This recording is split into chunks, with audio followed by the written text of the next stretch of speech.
I want to do something different for you guys. I wanted to read a story. The title of the book is A Different Pond, written by Bao Fi, sorry, and illustrated by Fi Bu. It's a children's book, so it's going to be short, but this one hits different. I'm getting a lot of recommendations from you guys, and thank you. Please keep them coming. This one hits different because it's a story of somebody missing home. And I think among all immigrants, regardless of where you came from and regardless of where you decide to settle, there's still a part of you that kind of long for home, even though home is not so beautiful or it's chaotic back there or there's a lot of not so nice people. There's still that part of home that you kind of always long for. I don't know what it is, but maybe because it's already a part of us or we're already a part of that. But yeah, there's still longing. And the other side, the other aspect of the story is this is actually a story of a boy and the dad, and I miss my dad terribly. He passed away last year, and there's a lot of things in this story, in the father, that kind of reminds me. A lot of things that remind me of my own father. Let's get to it. Dad wakes me quietly so mom can keep sleeping. It will be hours before the sun comes up. In the kitchen, the beer bulb is burning. Dad has been up for a while making sandwiches and packing the car. Can I help? I ask. Sure, my dad whispers and hands me the tackle box. The street lights look brighter and the roads aren't so busy before the sun comes up. Dad turns on the heater and tells me stories. A kid at my school said my dad's English sounds like a thick, dirty river. But to me, his English sounds like a gentle rain. We stop at the bait store on Lake Street. It always seems to be open. You're here early today, the bait man says. I got a second job, my dad explains. I have to work this morning. On a Saturday? The bait man asks. My dad nods. I feel the bag of minnows move. They swim like silver arrows in my hands. It's still dark when we got to the pond.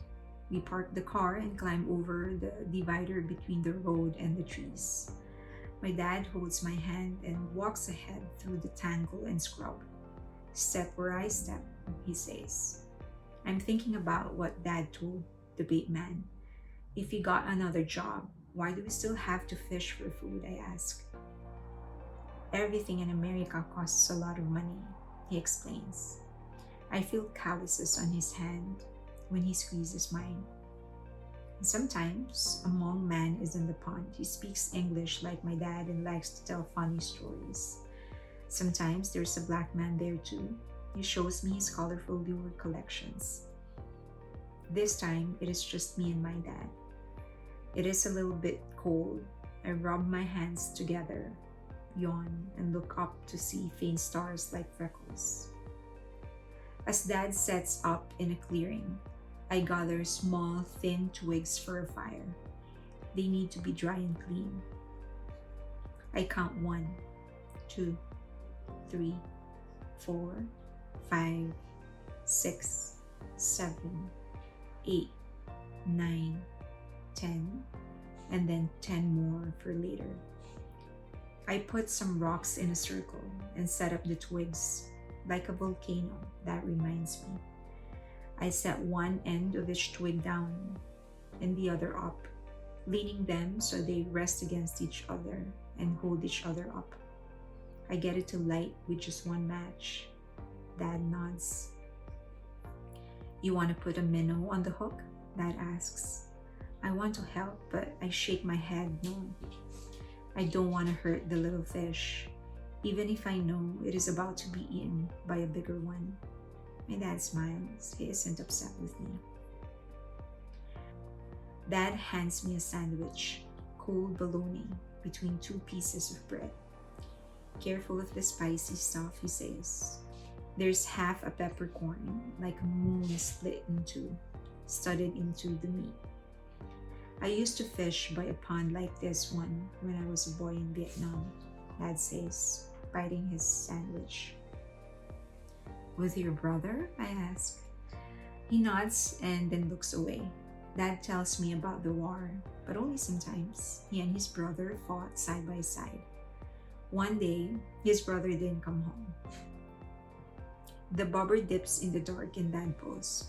Caught one, he says, almost shouting. A crappie, and soon another. Can I help? I ask. He nods and I use two hands to help guide the fish into the bucket. The fish feels slimy and rough at the same time. Dad laughs at the funny face I make. Dad smiles, his teeth broken and white in the dark, because we have a few fish and he knows we will eat tonight. Time to go home. Dad must get ready for work. He washes his hands, a small knob of green and white soap. Then I do the same. I look at the trees as we walk back to the car. I wonder what trees look like at the other pond, in the country where my dad comes from. By the time we get home, the sunlight coming through the window is just a faint tint, blue and gray instead of gold. At home, Mom looks tired, but she smiles at the fish in the big white bucket. My dad changes his clothes and gets ready to work. He pats me on the back and says to Mom, "Our boy did a good job with the fire today." "You learn so quickly," Mom says. And then she asks me to help with the fish before she has to go to work too. I'm sad that she and Dad must leave, but not too sad. I know that later in the day they will both come home. Look after your own baby brother. Mom reminds my brothers and sisters. She means me. Then she gets on her bike and goes to work. I'm not a baby, I think to myself. I helped catch dinner. Tonight, when we are all home, Dad will put rice in the cooker and Mom will fry the fish on both sides until they're crispy. I will bring out the jar of fish sauce that has flecks of chili pepper and carrots floating on top. At the table, my brothers and sisters will tell funny stories and my mom will ask about their homework.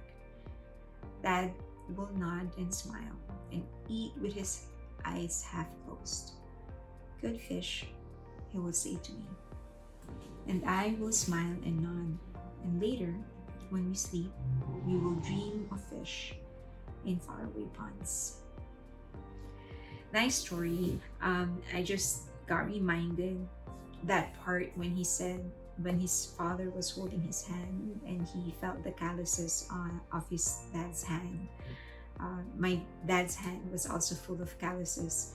He has always worked two jobs and he was a prop man and eventually a supervisor for the scenic department of a television channel in the Philippines. And then on the side he works with his friend. They build movie sets, TV sets, and so he did both art and manual labor, and so his hand has always been rough. Prior to that, he lost his job when the Marcoses declared martial law, sequestered different businesses. It included the company that my dad was working for, and so he lost his job, and so he had to do even more manual labor. So when I was a kid, I didn't always like holding his hand because it's rough on my hand, it's rough on mine. But now I kind of feel proud of those hands.